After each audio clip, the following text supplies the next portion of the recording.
Media మిత్రులందరికీ TDP, Janasena, Bharatiya Janata party నుంచి హృదయపూర్వక ఆహ్వానం పలుకుతున్నాను. ఆలస్యం అయినందుకు మనస్ఫూర్తిగా మన్నించాలి. ముందుగా మేము మా ఉమ్మడి మేనిఫెస్టోని ఒకసారి చూపించి రిలీజ్ చేసిన తర్వాత మాట్లాడతాం.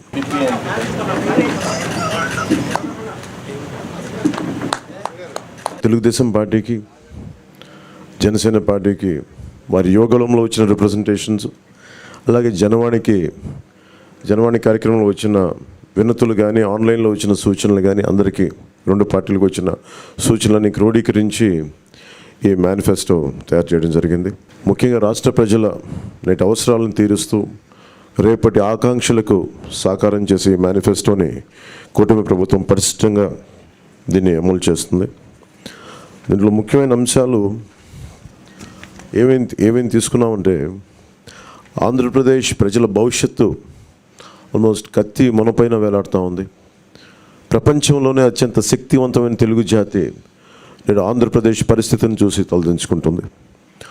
లూటీ కోసమే 13 లక్షల కోట్లు అప్పు చేసి రాష్ట్ర ఆర్థిక వ్యవస్థను దివాళా తీయించారు. గత 5 ఏళ్లుగా అన్ని రంగాల్లో రాష్ట్రం తిరోగామి దిశలో పయనిస్తున్నది. సమాజంలో ఎటు చూసినా అభద్రత, అశాంతి, హత్యలు, ఆత్మహత్యలు కనిపిస్తున్నాయి. ధరలు, పన్నులు, ఛార్జీలు, అప్పుల బాధుడితో ఒక్కో కుటుంబం పైన దాదాపు 8 లక్షల భారం మోపారు. 10 రూపాయలు ఇచ్చి 100 రూపాయలు కొట్టేస్తూ పొద్దున్నే పథకం కింద డబ్బులు ఇచ్చి సాయంత్రం సారా కింద పట్టుకెళ్ళిపోయే ఈ ప్రభుత్వం చేస్తూ ఉన్నారు. పట్టభద్రుల నిరుద్యోగంలో 24% దేశంలోనే ఏపీ మొదటి స్థానంలో ఉంది. రైతుల ఆత్మహత్యల్లో 3వ స్థానంలో, 18 ఏళ్లలోపు బాలికలపై జరుగుతున్న అత్యాచారాల్లో 2వ స్థానంలో ఉంది. పోలవరం నదుల అనుసంధానాన్ని గోదాట్లో ముంచేశారు. సంపద సృష్టి, ఉపాధి కల్పనా కేంద్రమైన ప్రజా రాజధాని అమరావతిని విధ్వంసం చేశారు. SC, ST, BC, minority sub plan నిధుల్ని 1,00,000 కోట్లు దారి మళ్లించారు. ఇక అన్నా క్యాంటీన్లు కానీ, నిరుద్యోగ భృతి కానీ, పండగ కానుకలు లాంటి 100కి పైగా తెలుగుదేశం ప్రభుత్వ సంక్షేమ కార్యక్రమాలు రద్దు చేశారు. ముఖ్యంగా గత కొద్ది రోజులుగా నేను మాట్లాడుతాను ల్యాండ్ టైటిలింగ్ యాక్ట్ పేరు మీద. పట్టా పుస్తకాల మీద ఆంధ్రప్రదేశ్ రాజముద్ర తీసి జగన్ ఫోటో వేయించుకొని తన అచ్చరాకైన పనులు చాలా చేస్తూ లక్షలాది ఎకరాల ల్యాండ్ టైటిలింగ్ యాక్ట్ పేరు మీద లక్షలాది ఎకరాలని ప్రజల ఆస్తుల్ని కబ్జా చేస్తున్నారు. ల్యాండ్, శాండ్, వైన్, మైన్, గంజాయి, డ్రగ్స్, ఎర్రచందనం, రేషన్ బియ్యం మాఫియాలతో దాదాపు 8 లక్షల కోట్ల ప్రజాధనాన్ని కొల్లగొట్టారు. స్థానిక సంస్థల ఎన్నికల్లో బీసీ రిజర్వేషన్లని 10% కోత కోసి 16,800 రాజ్యాంగ పదవులకి బీసీలకి దూరం చేశారు. విషపూరిత మద్యం పోసి 35 లక్షల మంది ఆరోగ్యాలను నాశనం చేశారు. 30,000 మంది ప్రాణాలు తీసి వారి భార్యలకి పసుపు తాడులు మంట కలిపారు. గృహ నిర్మాణం పేరుతో పేదల్ని అప్పుల పాలు చేశారు. ప్రశ్నించిన ప్రతిపక్షాలు ఎస్సీ, ఎస్టీ, బీసీ, మైనారిటీలని 600 మందిని హత్య చేశారు. వివేకానంద రెడ్డి గారి హంతకుల్ని ఇంకా కాపాడుతూనే ఉన్నారు. స్థానిక సంస్థలకు కేంద్రం ఇచ్చిన 12,000 కోట్ల రూపాయలని దారి మళ్లించారు. గ్రామ పట్టణాభివృద్ధిని దెబ్బతీశారు దారి మళ్లించి. ఈ విధ్వంస పరిస్థితులను చక్కదిద్ది రాష్ట్రాన్ని గాడిలో పెట్టేందుకే ఎన్నికల రూపంలో ఒక అవకాశం మన ముందుకు వచ్చింది. ఈ విధ్వంస పాలన సాగనంపి స్వర్ణాంధ్రను నిర్మించుకోవడానికే మా కూటమి అభ్యర్థులకి ఘన విజయం చేకూర్చాల్సిన అవసరం ప్రతి ఓటరు పైన ఉన్నదని విజ్ఞప్తి చేస్తున్నాం.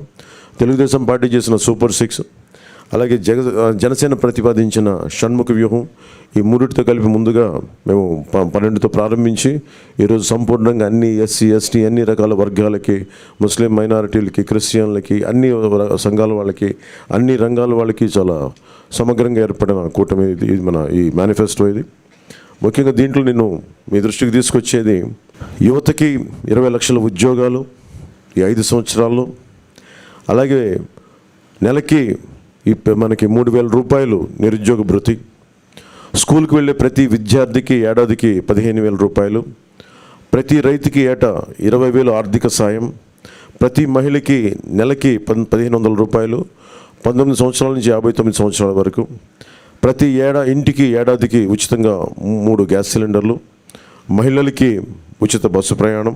మత్స్యకారులకు సంబంధించి సముద్ర వేట విరామ సమయంలో మత్స్యకారులకు 20,000 రూపాయల ఆర్థిక సాయం.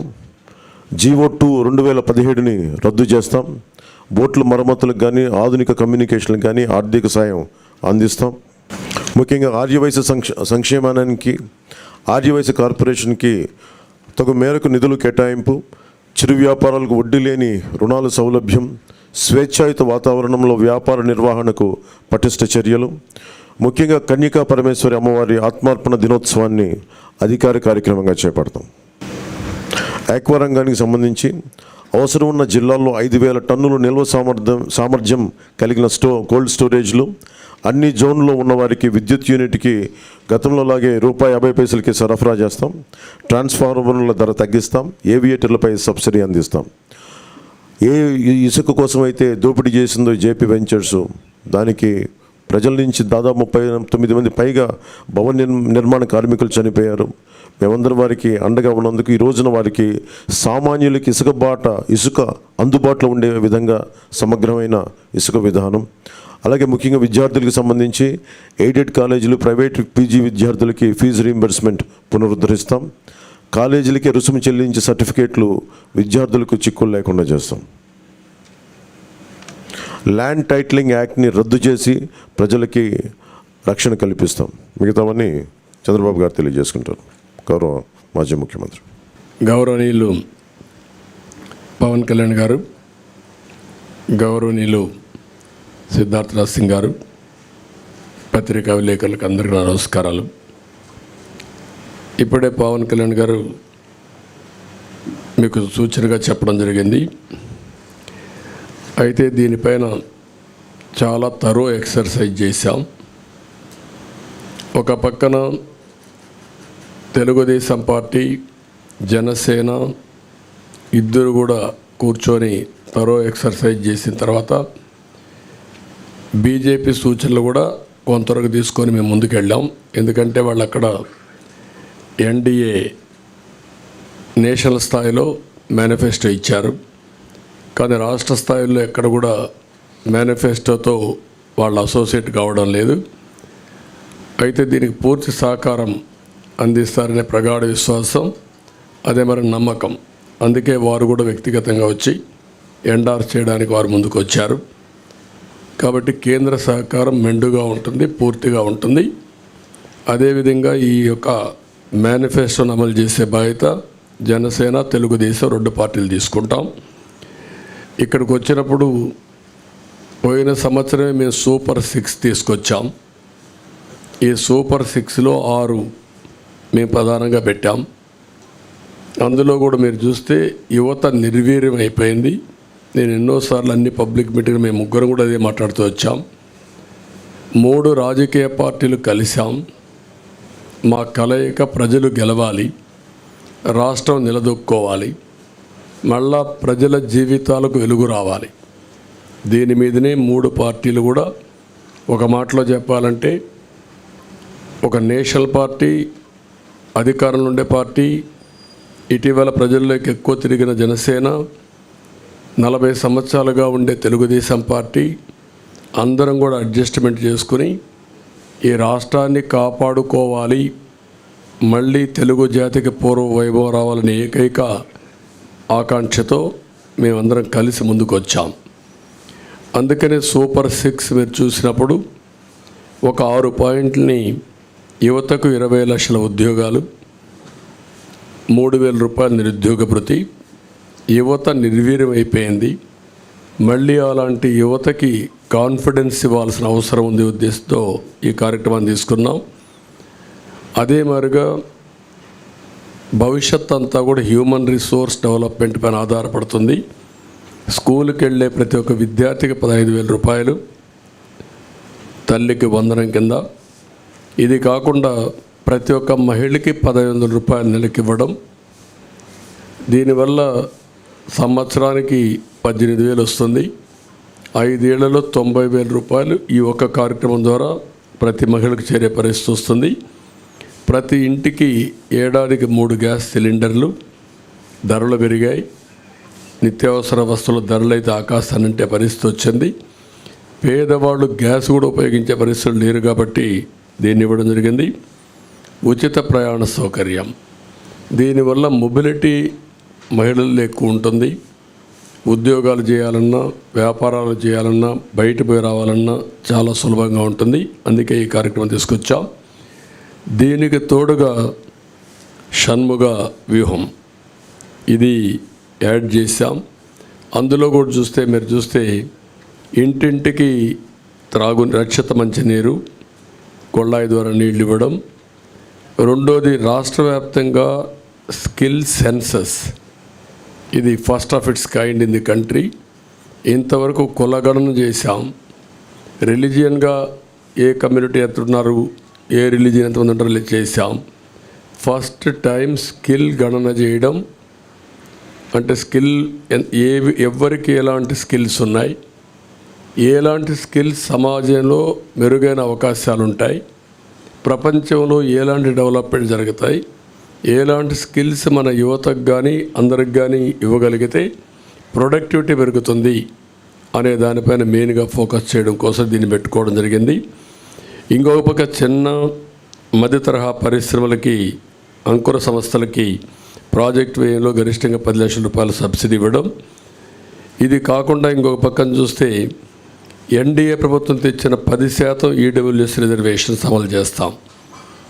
అది economically middle class all OCs ఎవరైతే ఉన్నారో వాళ్ళల్లో 10% ఈడబ్ల్యూఎస్ రిజర్వేషన్స్ పెట్టి అందులో కూడా ఎకనామికలీ బ్యాక్వర్డ్కి రిజర్వ్ చేసి విద్యా ఉద్యోగాల్లో ప్రాధాన్యత ఇస్తాం.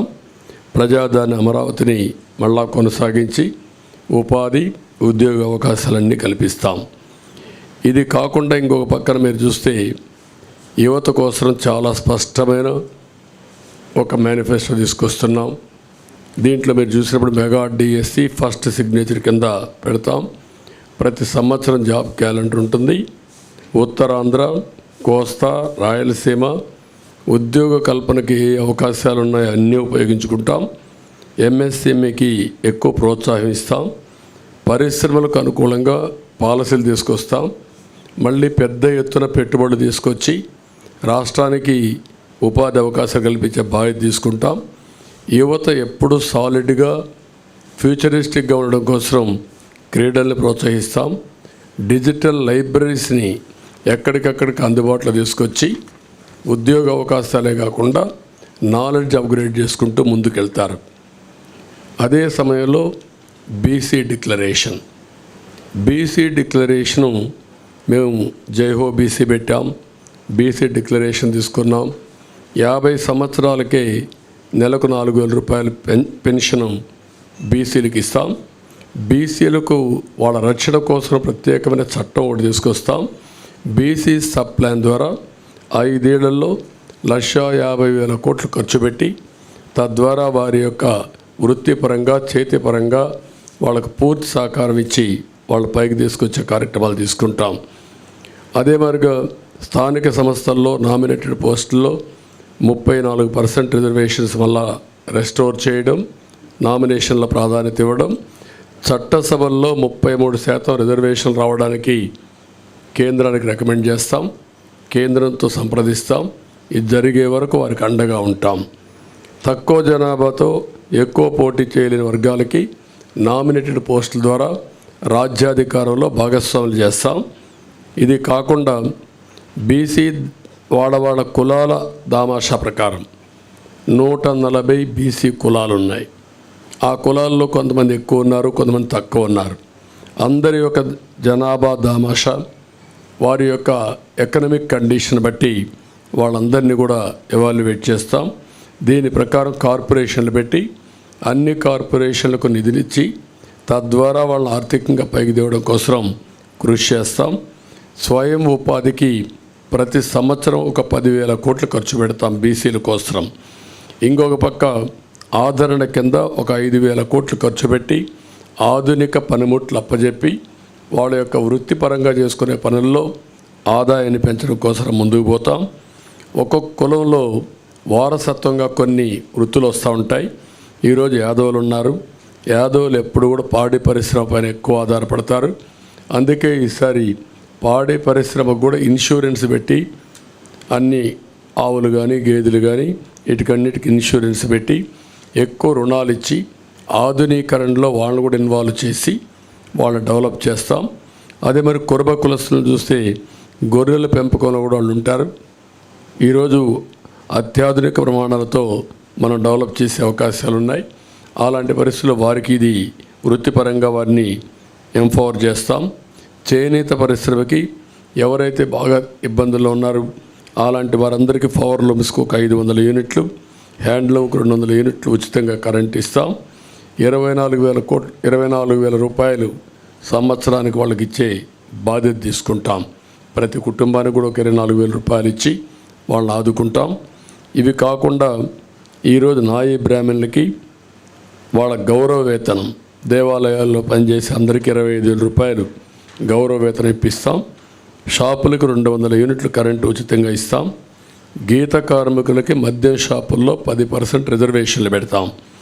వడ్డరికి క్వారీల్లో 15% రిజర్వేషన్లు పెడతాం. రాయల్టీ, సీనరీ ఛార్జీల్లో మినహాయింపు ఇస్తాం. ఇది కాకుండా రజక, దోబిఘాట్ల నిర్మాణానికి ప్రోత్సాహాలు ఇస్తాం.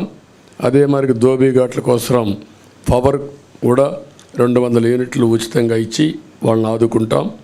మత్స్యకారులు ఎవరైతే ఉన్నారో విరామ సమయంలో, వేటకు పోలేని సమయంలో 20,000 రూపాయల ఆర్థిక సహాయం చేసి 217 జీవోని రద్దు చేస్తాం. వారిని అన్ని విధాలు ఆదుకోవడానికి బోట్ల మరమ్మతులు కానీ, కొత్త బోట్లు కొనియడం కానీ ఇవన్నీ చేస్తాం. ఎక్కడికక్కడ ఏవైతే ఈ చిన్న చిన్న పోర్ట్స్ ఇవన్నీ ఉన్నాయో దానికి కూడా ప్రాధాన్యత ఇచ్చి వారిని ఆదుకోవడం కోసం ముందుకెళ్తాం. స్వర్ణకారుల అభివృద్ధి కోసం కొత్తగా ఒక కార్పొరేషన్ పెడతాం. వారిని కూడా ఆదుకుంటాం.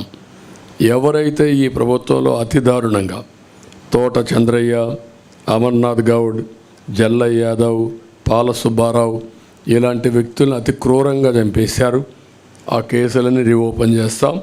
తప్పకుండా కఠినంగా యాక్షన్ చేసి వాళ్ళందరిపైన కఠిన చర్యలు తీసుకొని వాళ్ళ ఆత్మకు శాంతి కలిగే విధంగా బీసీల కోసం మేము పనిచేస్తాం. ఇంకొక పక్క మహిళలు ఉన్నారు. నేను ముందే సూపర్ 6లో 4 కార్యక్రమాలు మహిళలకే ఇచ్చాం. అదే సమయంలో డాక్రా సంఘాలకి ఎంపవర్ చేయడం కోసం 10 లక్షల రూపాయల వరకు రుణాలు ఇచ్చి, వడ్డీ లేని రుణాలు ఇచ్చి వాళ్ళని ఆదుకుంటాం. అదే సమయంలో ఈరోజు జరిగే విధానం చూస్తే 10 రూపాయలు ఇచ్చి 100 రూపాయలు అలాగే ఇస్తున్నారు, 1000 రూపాయలు దోచేస్తున్నారు. ఆ విధానానికి స్వస్తి చెప్పి సంపద సృష్టించడం తెలిసిన పార్టీలు ఇవి. అటు కేంద్రంలో ఉండే ఎన్డీఏ సంపద సృష్టిస్తూ ఉంది. అదేవిధంగా పవన్ కళ్యాణ్ గారు కూడా సంపద సృష్టించి ఆ సంపద పేదవాళ్ళకి చేర్చాలనేది ఆయన ఆలోచన. ఈ 3 పార్టీలు కూడా కలిసి సంపద సృష్టిస్తాం, ఆదాయాన్ని పెంచుతాం, పెంచిన ఆదాయాన్ని మళ్ళీ పేద ప్రజలకు అందజేస్తాం. అదే సమయంలో హ్యాండ్ హోల్డింగ్ చేసి మనం ఇచ్చిన డబ్బులతో ఎక్కువ ఆదాయాన్ని సంపాదించుకునే మార్గం కూడా చూపిస్తాం. మా సిద్ధాంతం చేపనివ్వడమే కాదు, చేపలు పట్టేది కూడా నేర్పించాలని, దానికి కావలసినటువంటి స్కిల్స్ కానీ వసతులు కానీ ఏర్పాటు చేసి వారిని పైకి తేవాలనేది మా ఆలోచన. దానికోసమే ఈరోజు P4 ఉంది. చాలామంది గుర్తుపెట్టుకోవాలి.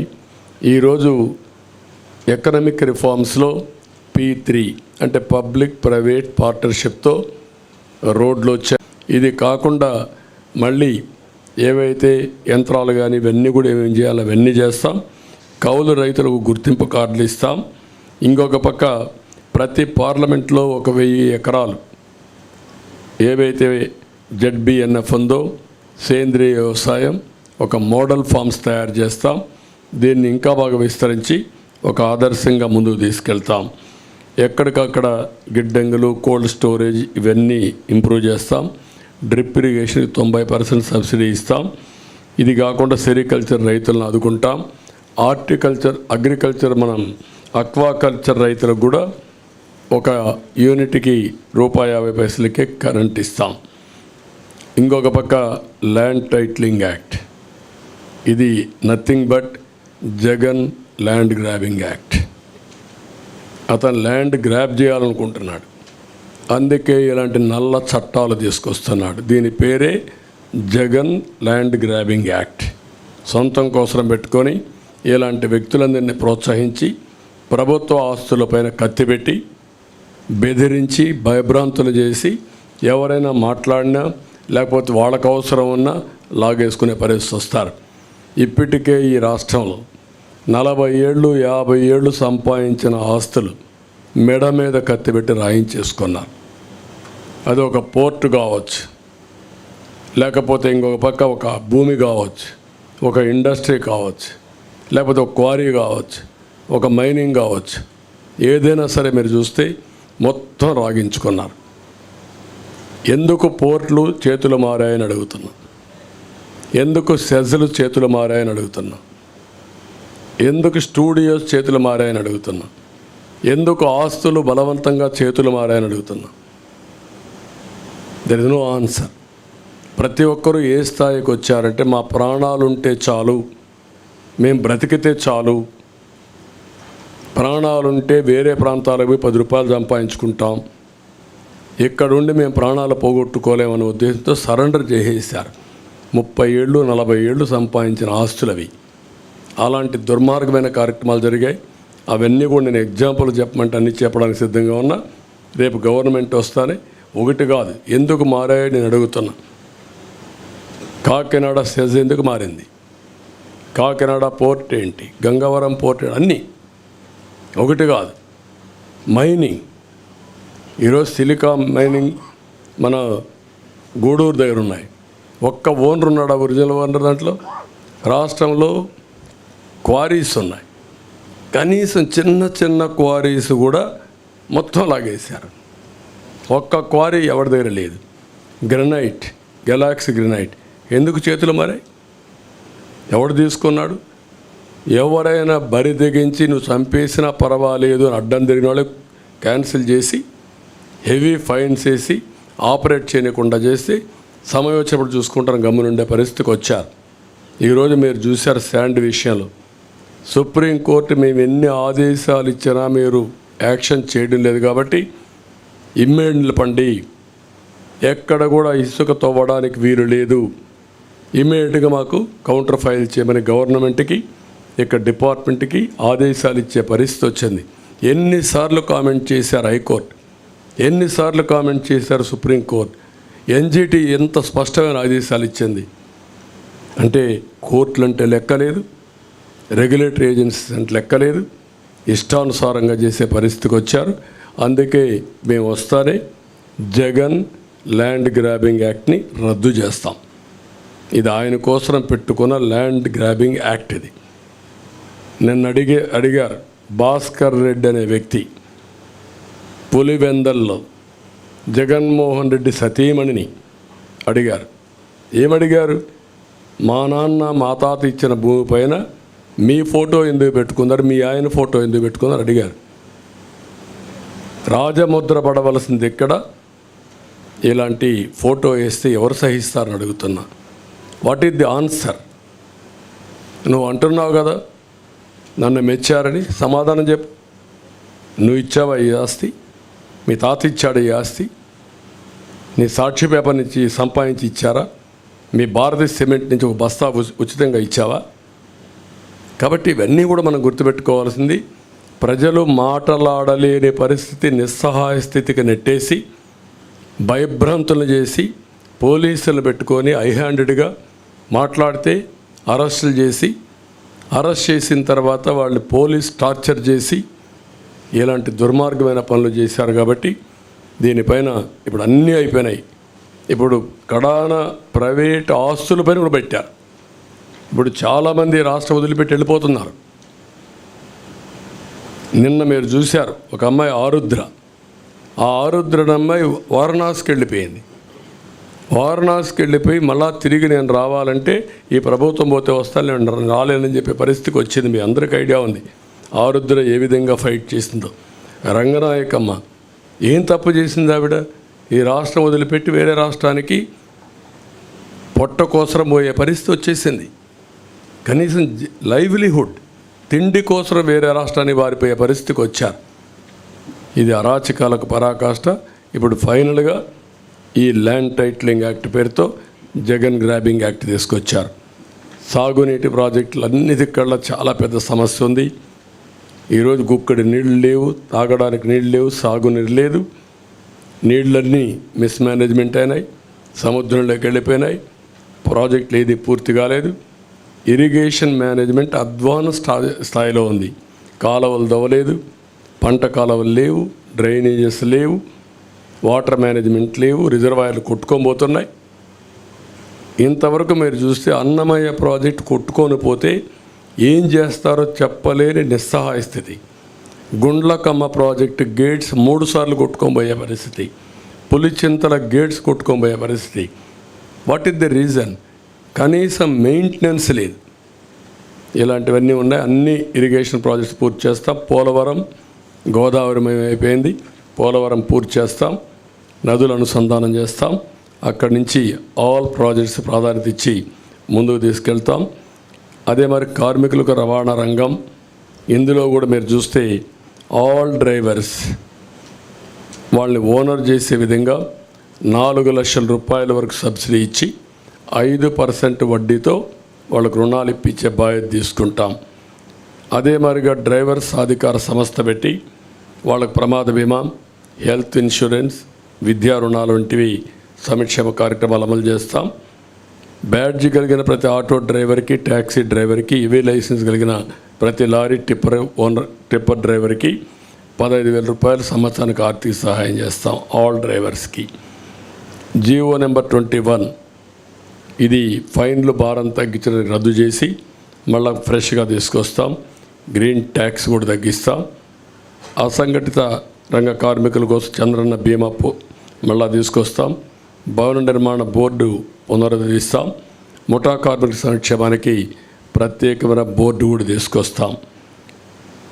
మళ్ళీ ఇన్సూరెన్స్ చంద్రన్న బీమా పథకాన్ని తీసుకొచ్చి సహజ మరణానికి 5 లక్షలు, యాక్సిడెంట్ జరిగిపోతే 10 లక్షల రూపాయలు ఆర్థిక సహాయం చేస్తాం. ఫస్ట్ టైం హెల్త్ ఇన్సూరెన్స్ తీసుకొస్తున్నాం. ప్రతి ఒక్క కుటుంబానికి 25 లక్షల రూపాయలు హెల్త్ ఇన్సూరెన్స్ చేస్తాం. 25 లక్షల రూపాయలు ఇన్సూరెన్స్ ఇప్పిస్తాం. ప్రతి ఒక్కరిది డిజిటల్ హెల్త్ కార్డ్స్ ఎస్టాబ్లిష్ చేస్తాం. ప్రతి ఒక్క మండలంలో జనరిక్ మెడికల్ షాప్ ఒకటి పెడతాం. అవి పెట్టినప్పుడు చాలా కాస్ట్ ఎఫెక్టివ్గా ఉంటుంది. అవి కూడా పెట్టి అందరికి అందుబాటులో పెడతాం. బీపీ, షుగర్ వంటి నాన్ కమ్యూనికబుల్ డిసీజెస్ ఉండే వాళ్ళందరికీ ఉచితంగా జనరిక్ మెడిసిన్స్ని సప్లై చేస్తాం. విద్యుత్ ఛార్జీలు నియంత్రణ చేస్తాం. మళ్ళా కట్టడి చేస్తాం. అవినీతి అరికడతాం. సమర్థత పెంచుతాం. ఇంకొక పక్క చెత్త పన్ను ఇలాంటివన్నీ కూడా రద్దు చేస్తాం. ఇంటి పన్నులు కూడా హేతుబద్ధత ఉండాలి. ఇవన్నీ కూడా ఎక్కడికక్కడ సమీక్ష చేస్తాం. పెట్రోల్, డీజిల్ కూడా ధరల నియంత్రణ చేస్తాం. మద్యం ధరల్ని నియంత్రణ చేయడమే కాకుండా విషపూరిత బ్రాండ్లు ఏవైతే ఉన్నాయో అవన్నీ రద్దు చేసి సమగ్రమైన ఎంక్వైరీ చేసి తద్వారా వీళ్ళు చేసిన తప్పుడు పనులను ఎస్టాబ్లిష్ చేసి ఎవరైతే కల్పరేట్స్ ఉన్నారో వాళ్ళని పనిష్ చేసి మళ్ళీ ఈ రాష్ట్రంలో ఇలాంటి స్పూరియస్ లిక్కర్ లేకుండా చేసే బాధ్యత తీసుకుంటాం. అన్నా క్యాంటీన్లు ఏర్పాటు చేస్తాం. ఇంకొక పక్కన రేషన్ పంపిణీ విధానం కూడా సమీక్ష చేస్తాం. Fee reimbursement, aided colleges, private fee విద్యార్థులకు ఫీజు ఇప్పిస్తాం. కాలేజీలకే రుసుము చెల్లించి మళ్ళీ సర్టిఫికెట్ రాకుండా పోవడం, ఎగ్జామ్స్ రాకుండా పోవడం ఇలాంటి సమస్యలు లేకుండా చేస్తాం. ఉచిత ఇసుక విధానాన్ని తీసుకొస్తాం. దానికి సమగ్ర పాలసీ తీసుకొస్తాం. పగడ్బందీగా కన్స్ట్రక్షన్ యాక్టివిటీ జరిగే విధంగా కార్యక్రమం తీసుకొస్తాం. విద్య కేజీ టు పీజీ సిలబస్ అంతా కూడా రివ్యూ చేస్తాం. రాష్ట్రంలో అనేక స్కూళ్ళు 117 జీవో వల్ల మూతపడిపోయినాయి. అవన్నీ ఏం చేయాలో చేస్తాం. విదేశ విద్యని మళ్ళీ ప్రారంభిస్తాం. మళ్ళీ అందరికి వర్తిస్తాం. 100 రోజుల్లో గంజాయి, అదే మరిగా ఏదైతే డ్రగ్స్, ఈ 2 కంట్రోల్ చేస్తాం. ఐరన్ హ్యాండ్తో డీల్ చేస్తాం. ఉక్కు పదంతో అణిచివేస్తాం. ఎట్టే పరిస్థితుల్లో ఈ రాష్ట్రంలో డ్రగ్స్ ఉండడానికి వీల్లేదు, గంజాయి ఉండడానికి వీల్లేదు. 5 ఏళ్లలో ఒక్కసారి కూడా సమీక్ష చేయనటువంటి బాధ్యత లేని ముఖ్యమంత్రి. ఊరూరా నిత్యావసర మంచినీళ్ళు దొరకలేదు కానీ గంజాయి దొరికే పరిస్థితి వస్తూ ఉంది. అదే సమయంలో ఆక్వాకల్చర్ని అభివృద్ధి చేస్తాం. సమగ్ర అభివృద్ధి, ఇవన్నీ జరగాలంటే సమగ్ర అభివృద్ధితో ముందుకు పోవాల్సిన అవసరం ఉంది. ఆ సమగ్ర అభివృద్ధి చేస్తాం. మౌలిక సదుపాయాలను కూడా పూర్తిగా డెవలప్ చేస్తాం. గ్రామాల దగ్గర నుంచి రోడ్ ఇన్ఫ్రాస్ట్రక్చర్ ఉన్నది బెస్ట్ ఇన్ఫ్రాస్ట్రక్చర్ తయారు చేస్తాం. గ్రామాల నుంచి మండల హెడ్ క్వార్టర్ కానీ, మండలాల నుంచి జిల్లాలకు కానీ, జిల్లాల నుంచి మార్కెట్ ప్లేసెస్కి కానీ, పోర్ట్స్కి కానీ బెస్ట్ ఇన్ఫ్రాస్ట్రక్చర్, అది కూడా రోడ్ ఇన్ఫ్రాస్ట్రక్చర్ డెవలప్ చేస్తాం. దీనికి ఒక ప్రత్యేకమైన పాలసీ తీసుకొస్తాం. వాటర్ కూడా ప్రతి ఒక్క ఇంటికి ఇచ్చడిగా కార్యక్రమం చేస్తాం. ప్రజా రాజధాని, ఈ రాజధానితోనే వెల్త్ క్రియేషన్ సాధ్యం. ఈ ప్రజా రాజధానిని మళ్ళీ పునరుద్ధరిస్తాం, పూర్వ వైభవం తీసుకొస్తాం. అదే సమయంలో ఇది ప్రజల రాజధానే కాకుండా ప్రతి ఒక్కరికి ఉద్యోగ కల్పన చేసే విధంగా ఉండేట్టుగా రాష్ట్రానికి ఆదాయం పెంచే కేంద్రంగా తయారు చేసే బాధ్యత తీసుకుంటాం. పారిశ్రామికరణ, తెలుగుదేశం, మేము ముగ్గురం కలిసి దీనికి పర్ఫెక్ట్గా తీసుకెళ్తాం. పర్యాటకానికి చాలా స్కోప్ ఉంది, ఉద్యోగాలు వస్తాయి. ఈ రాష్ట్రంలో అనువైన ప్రదేశాలు ఉన్నాయి, ఇవన్నీ కూడా ఎక్స్ప్లోర్ చేసి ముందుకు పోతాం. అన్నింటికంటే ముఖ్యంగా ఫుడ్ ప్రాసెసింగ్కి ఎక్కువ ప్రాధాన్యత ఇస్తాం. ఈరోజు ఒకప్పుడు షుగర్ ఫ్యాక్టరీస్ బాగుండేటివి, ఇప్పుడు షుగర్ ఫ్యాక్టరీస్కి ఆదరణ లేదు, కానీ ఆల్టర్నేటివ్ ఫుడ్ ప్రాసెసింగ్ వస్తున్నాయి. అవన్నీ తీసుకొచ్చి రాయి తెరిచి ఎక్కడ పండే పంటల ఆధారంగా ఫుడ్ ప్రాసెసింగ్ తీసుకొచ్చి తద్వారా అక్కడ ఉపాధి కల్పిస్తాం. వాల్యూ అడిషన్ వస్తుంది, రైతులు కూడా గిట్టుబాటు ధర వస్తాయి. ఇది కాకుండా అతి ముఖ్యమైన విషయం దేవాలయాలు, బ్రాహ్మణుల సంక్షేమానికి కూడా మేము కట్టుబడి ఉన్నాం.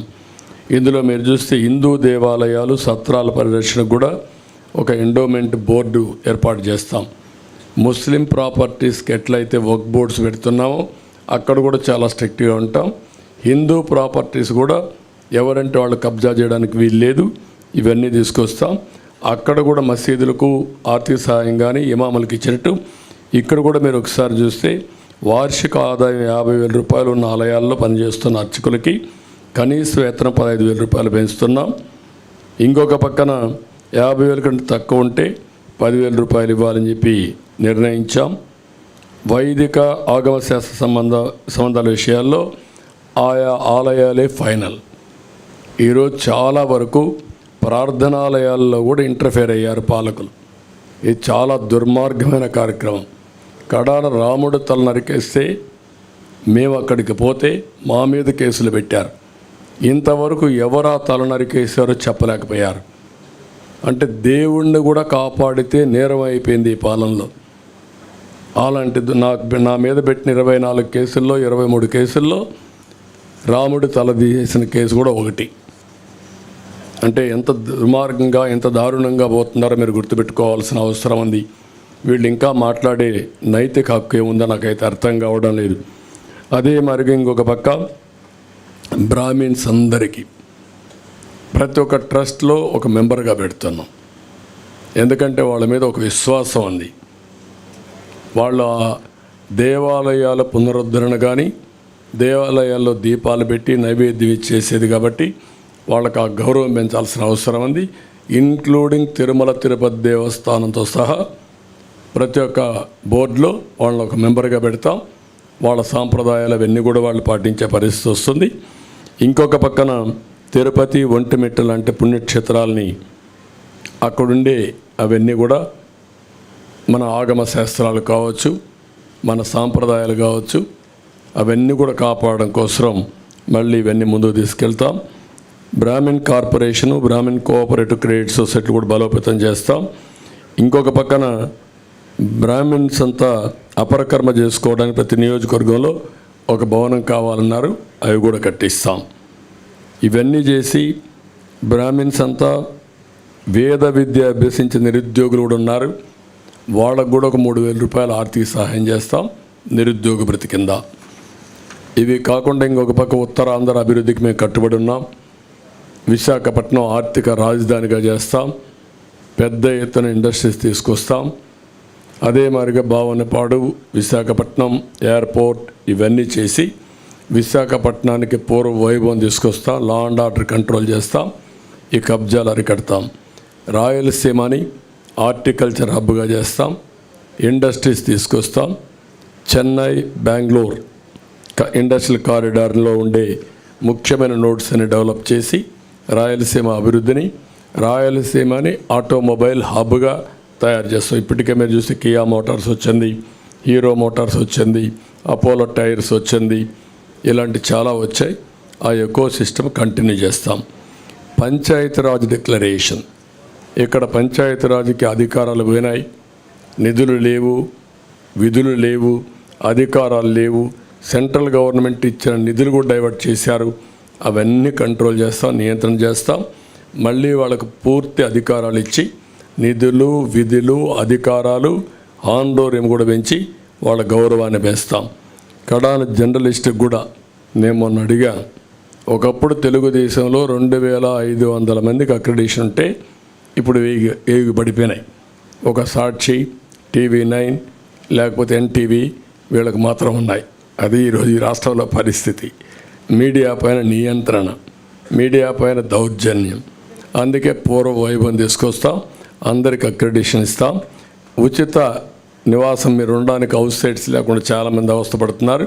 అవి పేపర్ మీదనే ఉన్నాయి.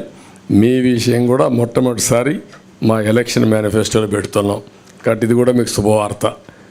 ఇది కాకుండా న్యాయవాదుల కోసం కూడా ప్రభుత్వ స్టైఫండ్ కింద 10,000 రూపాయలు ఇస్తాం. జూనియర్ న్యాయవాదులకు ప్రత్యేకమైన ట్రైనింగ్ ఇచ్చి వాళ్ళకు కూడా ఒక అకాడమీ ఏర్పాటు చేస్తాం. ఇది కూడా మీకు వాళ్ళకు కూడా ఒక ఫండ్ ఒకటి క్రియేట్ చేస్తాం. అగ్రిగోల్డ్ ఆస్తులు అమ్మి వారిని కూడా ఆదుకుంటాం. ఫైనల్గా గుడ్ గవర్నెన్స్, సమర్థవంతమైన పాలనతోనే ఇది సాధ్యం. ఈ గుడ్ గవర్నెన్స్లో ఒక భాగం లా అండ్ ఆర్డర్. ఎక్కడ లా అండ్ ఆర్డర్ పటిష్టంగా ఉంటే అక్కడ పీస్ ఉంటుంది, ఎక్కడ పీస్ ఉంటే అక్కడ ప్రాస్పరిటీ ఉంటుంది. దానికి కూడా మేము కట్టుబడి ఉన్నాం.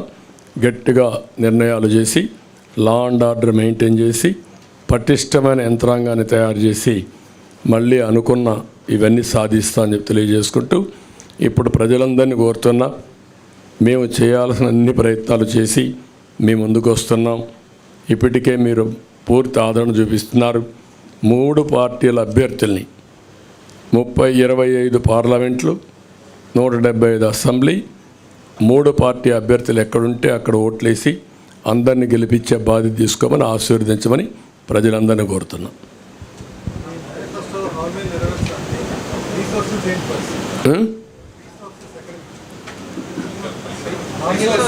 జగన్మోహన్ రెడ్డి ఎక్కడ తెచ్చాడు? సాక్షిని తెచ్చాడా? భారతిని తెచ్చాడా? మీకు ఒకటి గుర్తుపెట్టుకోవాలి, క్లియర్గా 2019లో రిసోర్సెస్ ఉపయోగించడం సమర్థవంతంగా ఉపయోగించి వెల్త్ క్రియేట్ చేశాం. ఆ రోజు వచ్చిన ఇండస్ట్రీ కియా మోటార్స్ ఒక ఎగ్జాంపుల్ తీసుకోండి. 5 ఏళ్లలో గొల్లపల్లి రిజర్వాయర్ కట్టి కియా మోటార్ ఏర్పాటు చేసి ఫస్ట్ కారు నేనే మ్యానుఫ్యాక్చర్ అనేది తీసుకొచ్చాం. ఇప్పటికి 12 లక్షల కార్లు ఉత్పత్తి అయ్యింది, ప్రపంచం మొత్తం తిరుగుతున్నాయి. దానివల్ల లాభాలేంటి? 15,000 కోట్ల రూపాయలు పెట్టుబడులు పెట్టారు. దగ్గర 12,000 15,000 మంది పనిచేస్తారు డైరెక్ట్గా. దాని మీద ట్రక్ ఓనర్సు, ట్రక్ డ్రైవర్సు, అక్కడ ఉండే అకామిడేషను అన్నీ కలుపుకుంటే ఒక 30,000 కుటుంబాలు బాగుపడ్డాయి. దీనివల్ల ప్రభుత్వానికి ఆదాయం వస్తుంది, ట్యాక్సెస్ ద్వారా 1000 కోట్లనే వస్తుంది. ఆ డబ్బులతో మనం సంక్షేమ కార్యక్రమాలు ఇస్తున్నాం. మీరు ఒక్క ఎగ్జాంపుల్ చెప్పండి, ఈ 5 ఏళ్లలో ఒక్క పరిశ్రమ వచ్చిందా? ఒక్క డెవలప్మెంట్ జరిగిందా? ఆదాయం ఎక్కడి నుంచి వస్తుంది?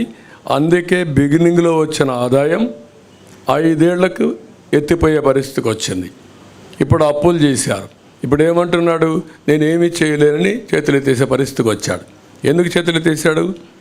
Reason is very simple. ఇప్పుడు ఏమీ చెయ్యలేమనే పరిస్థితికి వచ్చేసాడు.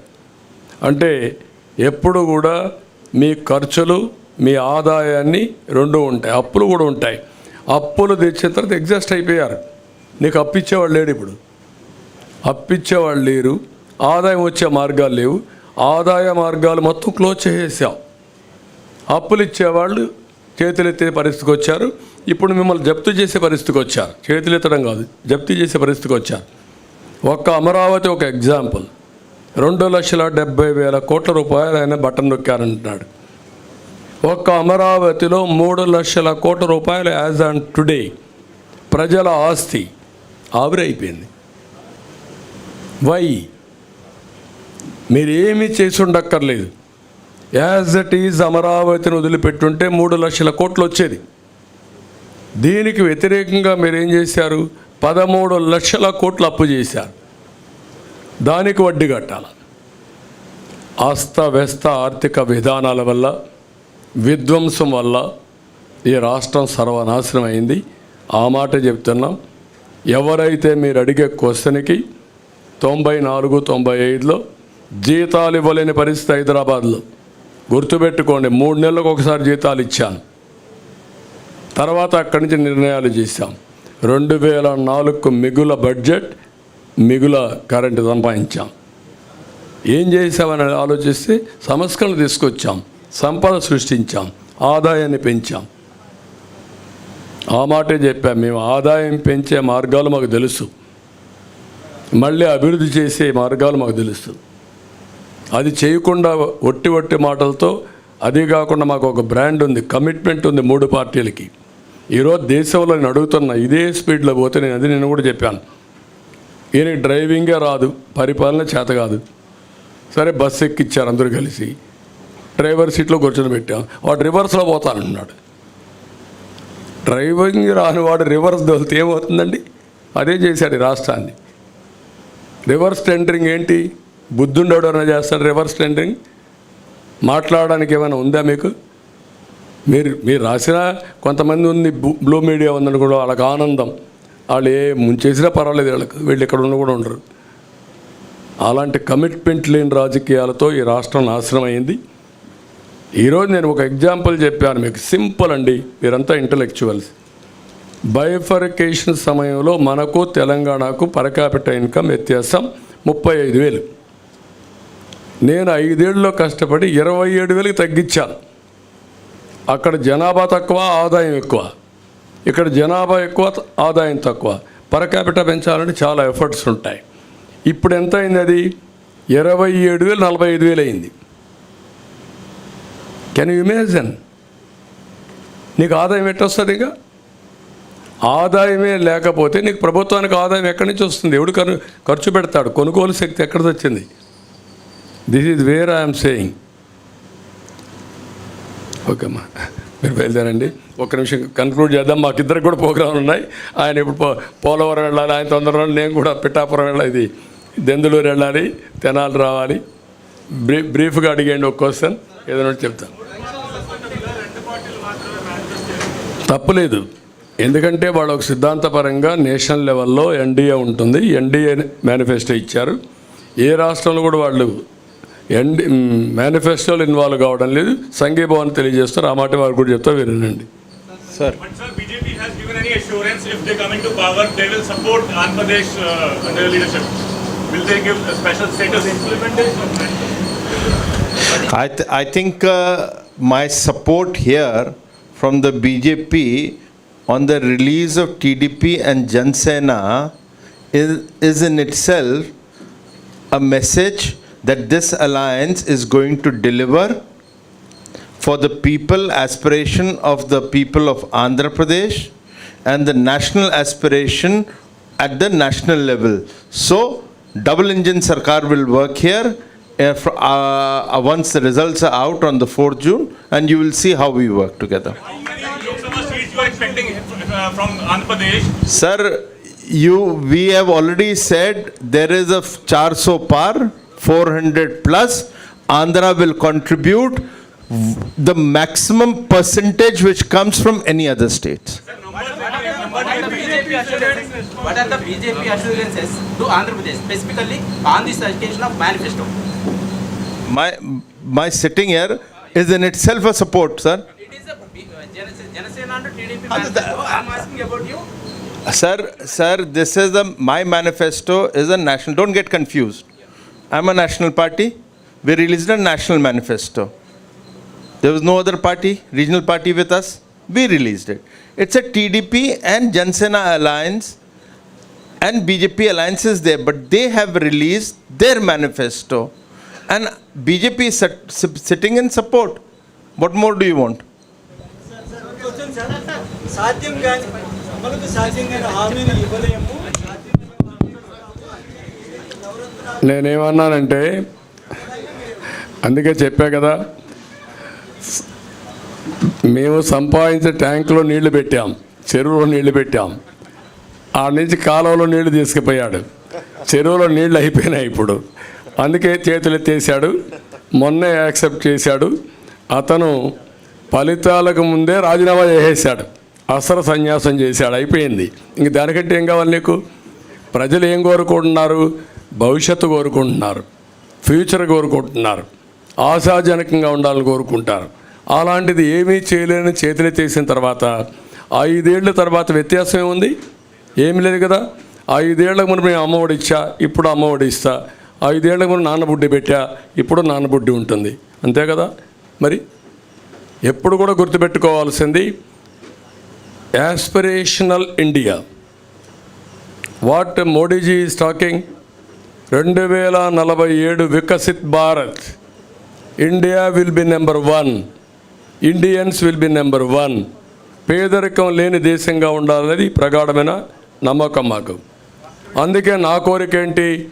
2047కి ఆయన వికసిత్ భారత్ చేస్తే వికసిత్ ఆంధ్రప్రదేశ్ ఉండాలి, తెలుగు భారత్. అదే సమయంలో తెలుగు వాళ్ళు నెంబర్ 1గా ఉండాలి. ఒక ఆంధ్రప్రదేశ్లో కాదు, ప్రపంచంలోనే తెలుగు వాళ్ళు నెంబర్ 1గా ఉండాలి. నా కోరిక, మోడీ గారి కోరిక, ఇండియన్స్ నెంబర్ 1గా ఉండాలనేది. ఈ రెండు కూడా ఒకటి ఐడియాలజీ. జగన్మోహన్ రెడ్డి కోరిక నార్త్ కొరియా చేయాలని, అదే ఆయన కోరిక.